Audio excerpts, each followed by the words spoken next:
खुदावंद ने मुझे तुम्हारे पास भेजा है कि तुम्हें ये सब बातें कह दूं।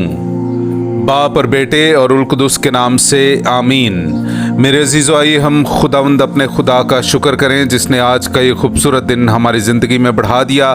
तो आइए अजीज़ो, हम आज के दिन का आगाज़ बाइबल मुक़द्दस की तिलावतों से करते हैं। आज की पहली तिलावत इर्मिया नबी का सहीफ़ा, उसका 26वां बाब 11वीं से 16वीं और फिर 24वीं आयत।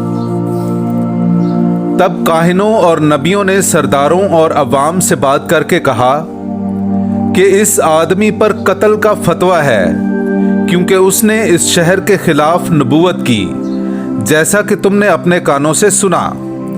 तब इर्मिया ने सब सरदारों और अवाम से बात करके कहा कि खुदावंद ने मुझे भेजा ताकि इस घर के खिलाफ और इस शहर के खिलाफ उन सब बातों की नबूवत करूं जो तुमने सुनी। बस अब तुम अपनी राहों और अपने अमाल को सुधारो और खुदावंद अपने खुदा की सुनो, और खुदावंद उस बदी से जो उसने तुम्हारे खिलाफ कही रुक जाएगा। और देखो, मैं तुम्हारे हाथ में हूँ। बस जो तुम्हें पसंद हो और तुम्हारे नज़दीक मुनासिब हो तुम मेरे साथ करो।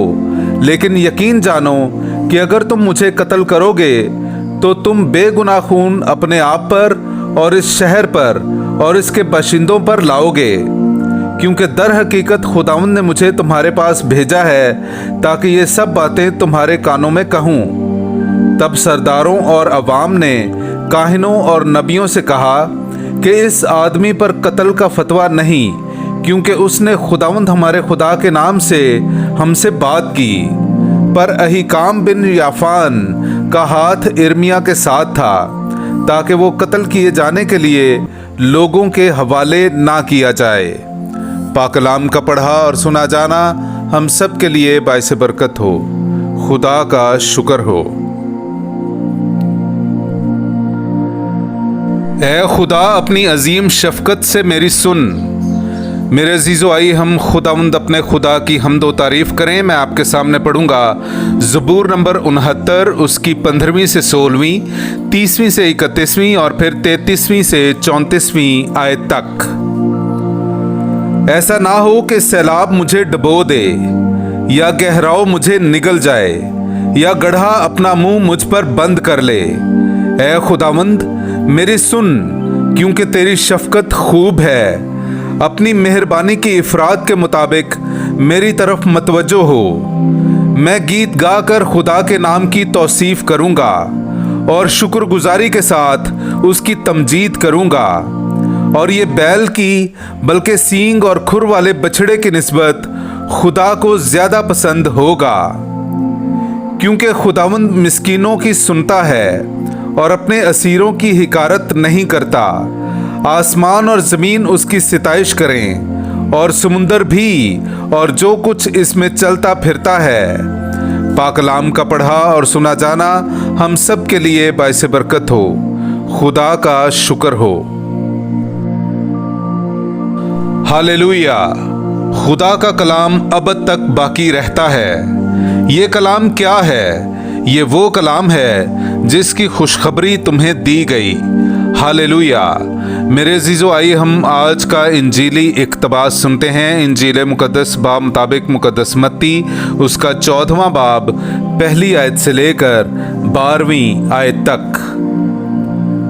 उस वक्त रईस रुबा हेरोदीस ने यीशु की शोहरत सुनी और अपने खादिमों से कहा कि ये यूहन्ना इस्तबागी है, वो मुर्दों में से जी उठा है, इसलिए उससे मौजज़े ज़ाहिर होते हैं।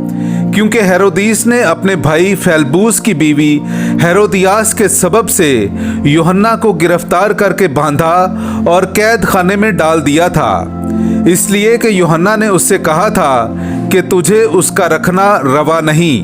और वो उसे मार डालना तो चाहता था, मगर अवाम से डरता था, क्योंकि वो उसे नबी जानते थे।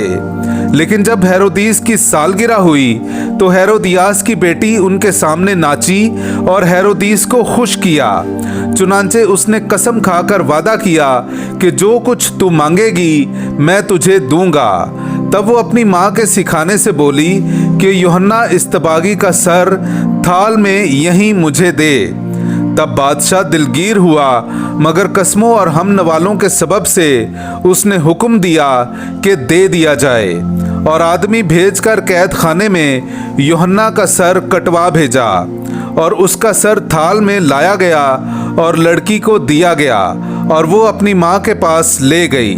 तब उसके शागिर्दों ने आकर लाश उठाई और उसे दफन किया और जाकर यीशु को खबर दी। पाक कलाम का पढ़ा और सुना जाना हम सब के लिए बाइसे बरकत हो। खुदा का शुक्र हो।